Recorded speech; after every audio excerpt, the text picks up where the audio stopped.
Hello everyone, I just wanted to come on here and do a small intro because I didn't intend on cutting up the Argonian account, but I did end up doing that, so I just wanted to film an intro and let you guys know that this is part 2 of the Argonian account, so this is going to be the last half of the story, so book 3 and 4. If this is the first one that you're seeing, I have book 1 and 2 read out on my channel, so if you'd like to have a listen, you can always do that, because this part of the story might not make sense to you. So yeah, thanks for checking it out, and hopefully you enjoy the story of the Argonian account. And yeah, so we're gonna get right into it. This is gonna be the final half, book 3 and 4. Okay, cool.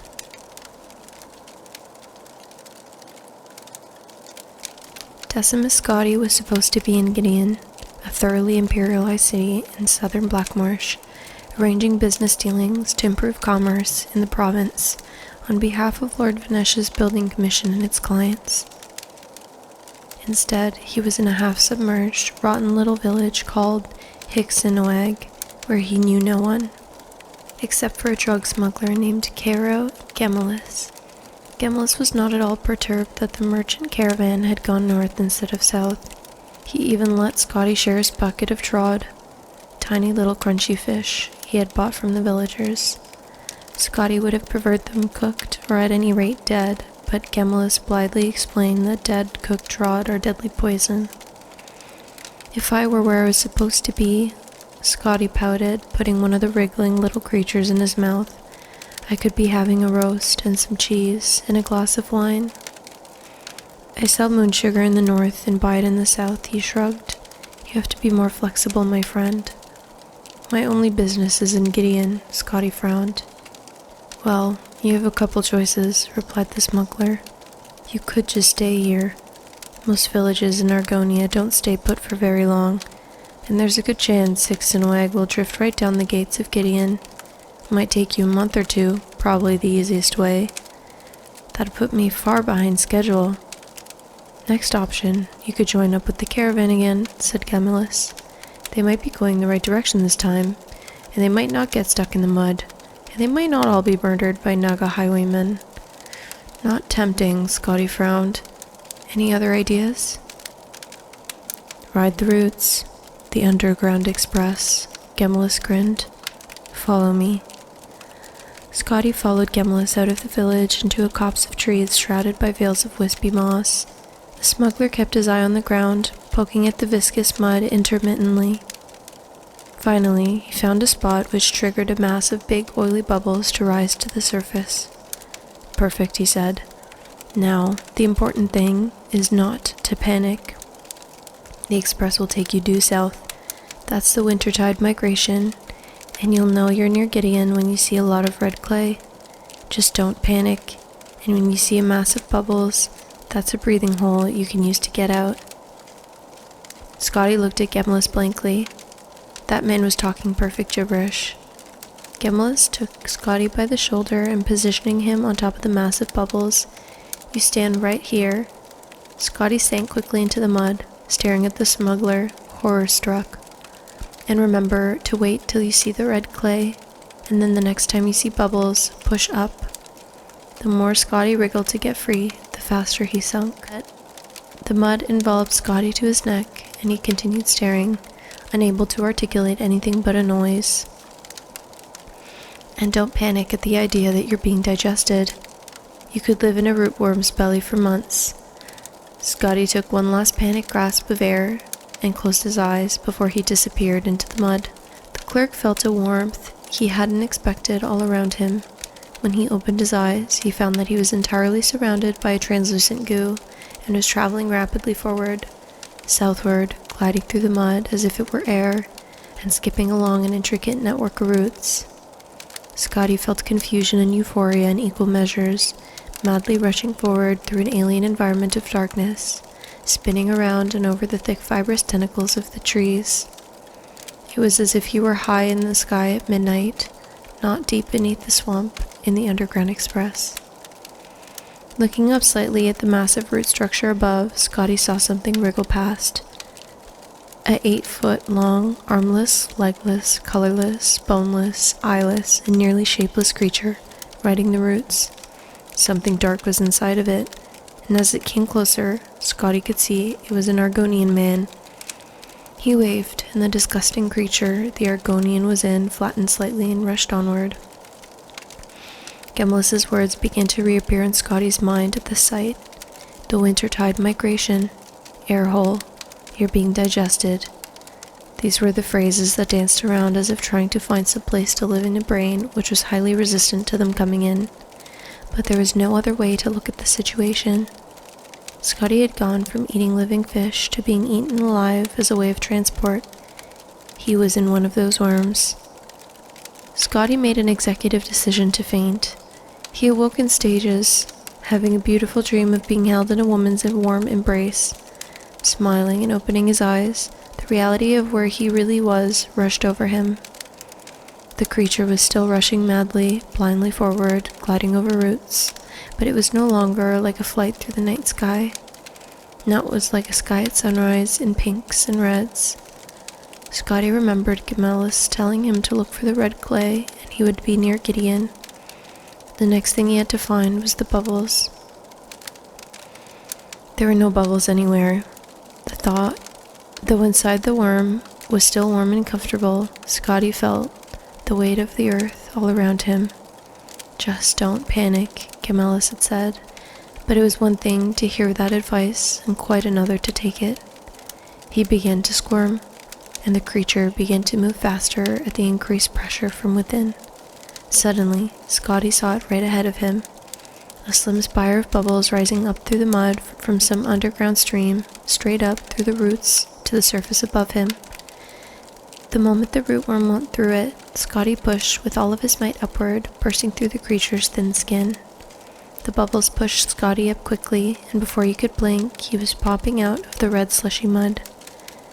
2 gray Argonians were standing under a tree nearby, holding a net. They looked in Scotty's direction with polite curiosity. In their net, Scotti noticed were several squirming, furry rat-like creatures. While he addressed them, another fell out of the tree. Though Scotti had not been educated in this practice, he recognized fishing when he saw it. "Excuse me, lads," Scotti said jovially. I was wondering if you'd point me in the direction of Gideon." The Argonians introduced themselves as Drawing Flame and Furl of Fresh Leaves, and looked at one another, puzzling of the question. "Who you seek?" asked Furl of Fresh Leaves. "I believe his name is," said Scotti, trying to remember the contents of his long-gone file of Black Marsh contacts in Gideon. "Harking Rightfoot Rock?" Drawing Flame nodded. "For 5 gold, show you way, just east. Is plantation east of Gideon, very nice." Scotti thought that the best business he had heard of in 2 days, and handed Drawing Flames the 5 septims. The Argonians led Scotti onto a muddy ribbon of road that passed through the reeds and soon revealed the bright blue expanse of Topol Bay far to the west. Scotti looked around at the magnificent walled estates, where bright crimson blossoms sprang forth from the very dirt of the walls, and surprised himself by thinking, "This is very pretty." The road ran parallel to a fast-moving stream running eastward from Topol Bay. It was called the Ankobra River, he was told. It ran deep into Black Marsh, to the very heart of the province. Peeking past the gates to the plantations east of Gideon, Scotti saw that a few of the fields were tended. Most had rotting crops, from harvest past, still clinging to wilted vines, orchards of desolate leafless trees. The Argonian serfs who worked at the fields were thin, weak, near death, and more like haunting spirits than creatures of life and reason. 2 hours later, as 3 continued their trudge east, the estates were still impressive, at least from a distance. The road was still solid, if weedy, but Scotti was irritated, horrified by the field workers and the agricultural state, and no longer charitable towards the area. How much further? Furl of Fresh Leaves and Drawing Flame looked at one another as if that question was something that hadn't occurred to them. "Harking is east," Furl of Fresh Leaves pondered, near or far. Drawing Flame shrugged non-committally and said to Scotti, "For 5 gold, show you way just east, this plantation. Very nice." "You don't have any idea, do you?" Scotti cried. "Why couldn't you tell me that in the first place when I might have asked someone else?" Around the bend up ahead, there was a sound of hoofbeats, a horse coming closer. Scotti began to walk towards the sound to hail the rider and didn't see Drawing Flame's taloned claws flash out and cast the spell at him. He felt it though, a kiss of ice along his spine, the muscles along his arms and legs suddenly immobile, as if wrapped in rigid steel. He was paralyzed. The great curse of paralysis, as the reader may be unfortunate enough to know, is that you continue to see and think even though your body does not respond. The thought that went through Scotti's mind was, "Damn." For Drawing Flame and Furl of Leaves were, of course, like most simple day laborers in Black Marsh, accomplished illusionists, and no friend of the Imperial. The Argonians shoved Decumus Scotti to the side of the road, just as the horse rider came around the corner. He was an impressive figure, a nobleman in a flashing dark green cloak, the exact same color as his scaled skin, and a frilled hood that was part of his flesh and sat upon his head like a horned crown. "Greetings, brothers," the rider said to the two. "Greetings, Argonian Right-Foot Rock," they responded, and then Furl of Fresh Leaves added, "What is my lord's business on this fine day?" No rest, the Argonian sighed regally. "One of my she-workers gave birth to twins. Unfortunately, there is a good trader in town for those, and she didn't put too much of a fuss. And then there's a fool of an Imperial from Lord Vanesh's building commission I am supposed to meet with in Gideon. I'm sure he'll want the grand tour before he opens up the treasury for me. Such a lot of fuss." Drawing Flame and Furl of Fresh Leaves sympathized, and then, as Argonian Right-Foot Rock rode off, they went looking for their hostage. Unfortunately for them, gravity being the same in Black Marsh as elsewhere in Tamriel, their hostage, Decumus Scotti, had continued to roll down from where they left him, and was, at that moment, in the Ancobra River, drowning. Decumus Scotti was drowning, and he didn't think much of it. He couldn't move his arms or legs to swim because of the paralysis spell the Argonian peasant had lobbed on him. But he wasn't quite sinking. The Ancobra River was a crashing force of white water and currents that could carry along large rocks with ease, so Scotti tumbled head over heels, spinning, bumping, bouncing along. He figured that soon enough he would be dead, and that would be better than being in Black Marsh. He wasn't too panicked about it all when he felt his lungs fill with cold water and blackness fell upon him. For a while, the first time in some time, Decumus Scotti felt at peace. Blessed darkness. And then pain came to him. He felt himself coughing, spewing up water from his belly and lungs. A voice said, "Oh bother, he's alive, ain't he now?" Scotti wasn't quite sure if that were true, even when he opened his eyes and looked at the face above him. It was an Argonian, but unlike any he had seen anywhere. The face was thin and long, like a thick lance. The scales were ruby red, brilliant in the sunlight. It blinked at him, its eyelids opening and closing in vertical slits. "I don't suppose we should eat you, should we now?" The creature smiled, and Scotti could tell from its teeth that it was no idle suggestion. "Thank you," said Scotti weakly. He craned his head slightly to find out who the we were, and discovered he was on the muddy bank of the still, sludgy river, surrounded by a group of Argonians with similarly needle-like faces and a whole rainbow of scales. Bright greens and gem-like purples, blues and oranges. "Can you tell me I am near, well, anywhere?" The ruby-colored Argonian laughed. "No. You're in the middle of everywhere, and near nowhere." "Oh," said Scotti, who grasped the idea that the space did not mean much in Black Marsh. "And what are you?" "We are Agacephs," the ruby-colored Argonian replied. "My name is Nomu." Scotti introduced himself. "I'm a senior clerk at Lord Vanesh's building commission in the Imperial City. My job was to come here to try and fix the problems with commerce, but I've lost my agenda. Haven't met with any of my contacts, the Archons of Gideon."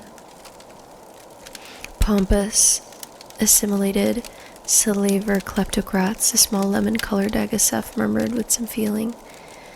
And now I just want to go home. Nomu smiled, his long mouth arching up like a host happy to see an unwanted guest leave a party. Shess will guide you. Shess, it seemed, was the bitter little yellow creature, and he was not at all pleased with the assignment. With surprising strength, he hoisted Scotti up, and for a moment, the clerk was reminded of Camillus dropping him into the bubbling muck that led to the underground express. Instead, Shess shoved Scotti towards the tiny little raft, razor-thin, that bobbed on the surface of the water. This is how you travel? We don't have the broken wagons and dying horses of our brothers on the outside, he replied, rolling his tiny eyes. We don't know better. The Argonian sat at the back of the craft and used his whip-like tail to propel and navigate the craft. They traveled quickly around the swirling pools of slime that stank of centuries of putrefaction, past pinnacled mountains that seemed sturdy but suddenly fell apart at the slightest ripple in the still water, under bridges that might have once been metal but now were purely rust. Everything in Tamriel flows down to Black Marsh, he said. As they slid through the water, Shev began to explain to Scotti that the Agasefs were one of the many Argonian tribes that lived in the interior of the province, near the Hist, finding little in the outside world worth seeing. He was fortunate to have been found by them. The Nagas, the toad-like Pacharu, and the winged Sarpa would have killed him on the spot. There were other creatures too, to be avoided, though there were a few natural predators in the inner Black Marsh. The scavengers that rooted in the garbage seldom shied away from a living meal. Hackwings circled overhead, like the ones Scotti had seen in the west. Shez fell silent and stopped the raft completely, waiting for something. Scotti looked in the direction Shez was watching and saw nothing unusual in the filthy water. Then he realized that the pool of green slime in front of them was actually moving, and fairly quickly, from one bank to the other. It deposited small bones from behind as it oozed up into the reeds and disappeared. Phoreoplasm, Shez explained, moving the boat forward again. Big word. It'll strip you to the bone by the second syllable. Scotti, desirous to distract himself from the sights and smells that surrounded him, thought it a good time to compliment his pilot on his excellent vocabulary. It was particularly impressive, given how far from civilization they were. The Argonians in the east did, in fact, speak so well. They tried to erect a temple of Mara near here in Ampolo 20 years ago, Shez explained, and Scotti nodded, remembering reading about it in the files before they were lost. They all perished quite dreadfully of swamp rot in the first month, but they left behind some excellent books. Scotti was going to inquire further when he saw something so huge, so horrifying, that it made him stop, frozen. Half submerged in the water ahead was a mountain of spines, lying on 9-foot-long claws, wide eyes staring blindly forward, and then suddenly, the whole creature spasmed and lurched, the jaw of its mouth jutting out, exposing tusks clotted with gore. Swamp Leviathan, Shez whistled, impressed. Very, very dangerous. Scotti gasped, wondering why the Agasef was so calm and more, why he was continuing to steer the raft towards the beast. Of all of the creatures in the world, the rats are sometimes the worst, said Sheh, and Scotti noticed that the huge creature was only a husk. It was movement from the hundreds of rats that had burrowed into it, rapidly eating their way from the inside out, bursting from the skin in spots. They are indeed, Scotti said, and his mind went to the Black Marsh flies, buried deep in the mud and 4 decades of imperial work in Black Marsh. The two continued westward through the heart of the Black Marsh. Shez showed Scotti the vast complicated ruins of the Kothringi capitals, fields of ferns and flowered grasses, quiet streams under canopies of blue moss, and the most astonishing sight of Scotty's life, the great forest of full-grown hissed trees. They never saw a living soul until they arrived at the edge of the Imperial Commerce Road, just east of Slough Point, where Malik, Scotty's Redguard guide, was waiting patiently. "I was going to give you 2 more minutes," the Redguard scowled, dropping the last of his food onto the pile at his feet. "No more, sir." The sun was shining bright when Decumus Scotti rode into the Imperial City, and as it caught the morning dew, it lent a glisten to every building as if they had been newly polished for his arrival. It astonished him how clean the city was, and how few beggars there were. The protracted edifice of Lord Venetia's building commission was the same as it always had been, but still the very sight of it seemed exotic and strange. It was not covered in mud. The people within actually generally worked. Lord Venetia himself, though singularly squat and squinty, seemed immaculate, not only relatively clean of dirt and scabs, but also relatively uncorrupt. Scotti couldn't help but stare at him when he first caught sight of his boss. Venetia stared right back. "You are a sight," the little fellow frowned. "Did your horse drag you to the Black Marsh and back? I would say go home and fix yourself, but there are a dozen people here to see you. I hope you have solutions for them." It was no exaggeration. Nearly 20 of Cyrodiil's most powerful and wealthiest people were waiting for him.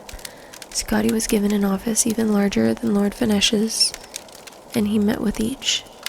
First among the commission's clients were 5 independent traders, blustering and loaded with gold, demanding to know what Scotti intended to do about improving the trade routes.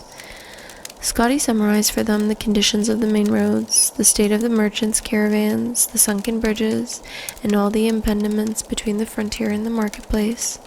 They told him to have everything replaced and repaired, and gave him the gold necessary to do it. Within 3 months, the bridge at Slough Point had disappeared into the mud. The great caravan had collapsed into decrepitude, and the main road from Gideon had been utterly swallowed up by the swamp water. The Argonians began once again to use the old ways, their personal rafts and sometimes the underground express to transport the grain in small quantities. It took a third of the time, 2 weeks, to arrive in Cyrodiil, none of it rotten. The Archbishop of Morrow was the next client Scotti met with, a kind-hearted man horrified by the tales of the Argonian mothers selling their children into slavery. He pointedly asked Scotti if it were true. "Sadly, yes," Scotti replied, and the Archbishop showered him with septums, telling the clerk that food must be brought to the province to ease their suffering, and the schools must be improved so they could learn to help themselves. Within 5 months, the last book had been stolen from the deserted Moran monastery in Umholo. As the Archeans went bankrupt, their slaves returned to his parents' tiny farm. The backwater Argonians found that they could grow enough to feed their families, provided they had enough hard workers in their enclave, and the buyer's market for slaves sharply declined. Ambassador Talix, concerned about the grazing crime in northern Black Marsh, brought with him the contributions of many other expatriate Argonians like himself. They wanted more Imperial guards on the border at Slough Point, more magically lit lanterns posted along the main roads at regular intervals, more patrol stations, and more schools built to allow young Argonians to better themselves and not turn to crime. Within 6 months, there were no more Nagas roaming the roads, as there were no more merchants traveling them to rob. The thugs returned to the fetid inner swamp, where they felt much happier, their constitutions enriched by the rotten pestilence that they loved. The leaks in their constituency were so pleased by the crime rate dropping, they brought even more gold to Decumus Scotti, telling him to keep up the good work. Black Marsh simply was, is, and always shall be unable to sustain a large-scale cash crop plantation economy. The Argonians, and anyone else, the whole of Tamriel, could live in Black Marsh on subsistence farming, raising just what they needed. That was not sad, Scotti thought. That was hopeful. Scotti's solution to each of their dilemmas had been the same. 10% of the gold they gave him went to Lord Vanesh's building commission. The rest Scotti kept for himself and did exactly nothing about the requests. Within a year, Decumus Scotti had embezzled enough to retire very comfortably, and Black Marsh was better off than it had been in 40 years. If you made it to the end of the video, thank you so much for hanging out. I hope you enjoyed this reading of the Argonian account from Skyrim. I will definitely be doing more Skyrim books. This was definitely the longest episode that I've made so far and the longest that I've read, so we'll see how it gets edited, but I hope you do enjoy, and yeah, thank you so much for being here, and I'll see you guys next time.